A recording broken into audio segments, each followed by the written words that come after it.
तो हमारा पहला जन्म थोड़ी है, हमारे बहुत जन्म हो चुके हैं। उन जन्मों में हमने 2 प्रकार के कर्म किए हैं। एक कहते हैं कुकर्म, अधर्म युक्त, पाप प्रवृत्ति और एक कहते हैं सत्कर्म, पुण्य, भगवत भाव, आराधना।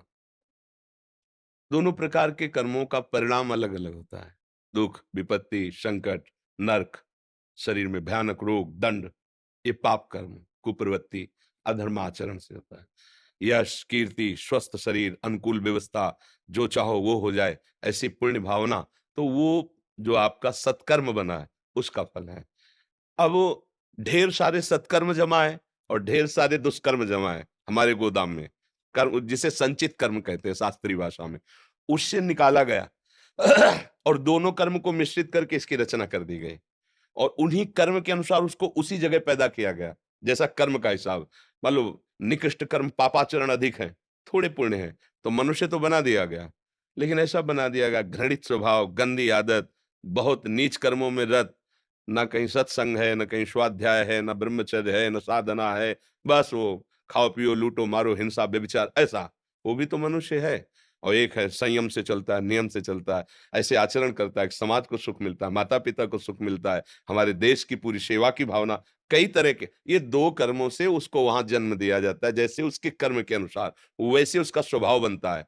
अब इस परंपरा को हमें मिटाना है, ना हमें सुकृत, ना हमें दुष्कृत, हमें अंतिम जन्म बनाना है अपना, कि अब हमारा अगला जन्म ही न हो, ऐसा हमें अब करना है। हमारे भाग्य में जो लिखा है उसे हमें बदलना है अब, नहीं तो भाग्य में नहीं लिखा है मोक्ष, भाग्य में भगवान का दर्शन नहीं लिखा है।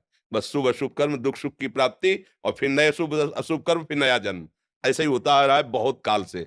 अब सत्संग मिला है, अब हम अपने को सँभालें। भगवान का नाम शुभ अशुभ कर्मों में नहीं है, ये दिव्य है। नाम ये कर्म नहीं है, ना शुभ ना अशुभ, ये दिव्य है। अगर नाम जप करोगे, अंदर ही अंदर खूब जो गुरुदेव ने दिया है और दूसरों की सेवा की भावना रखोगे, तो निश्चित तुम्हारे दोनों कर्म नष्ट हो जाएँगे, पाप कर्म और पुण्य कर्म। पाप कर्म है लोहे की जंजीर, पुण्य कर्म है सोने की जंजीर, लेकिन बंधते तो दोनों में ही है, दुःख तो दोनों में ही है ना। अब जैसे कोई अरबों-खरबों रुपया तो उसको देखो बेचैन है, उसको और चाहिए। वो इतना भयभीत है कि अकेले निकल नहीं सकता है। उसे नींद नहीं आती, नींद के लिए गोलियाँ चाहिए। भोजन नहीं पचता उसको, भोजन के लिए औषधि चाहिए। कितनी परेशानी। एक किसान आदमी है, दिन भर मेहनत करता है, 10 रोटी, आधा लीटर दाद और 2 लीटर दूध पिया और जहाँ मन आए वहाँ चौड़े पे सो जाए, उसको कोई परेशानी नहीं है। इसलिए सावधान करने के लिए भगवान ने आपको संत संग दिया, गुरुवाणी मिली। गुरुवाणी आपको सावधान करती है कि आपका जीवन किस तरह होना चाहिए। महापुरुष तो अंतर्ध्यान हो गए, लेकिन उनकी वाणी साक्षात उनका स्वरूप है। वाणी जी जो है, वो साक्षात गुरु स्वरूप होती है। गुरु ग्रंथ साहब जैसे ना, ये साक्षात गुरुदेव हैं। उनकी वाणी मान लो, उसके अनुसार आचरण करो, नाम रूपी जहाज पे बैठ जाओ, पार हो जाओ भव समुद्र से। अब तुम्हारे भाग्य खुल जाएँगे अगर बात मान गए।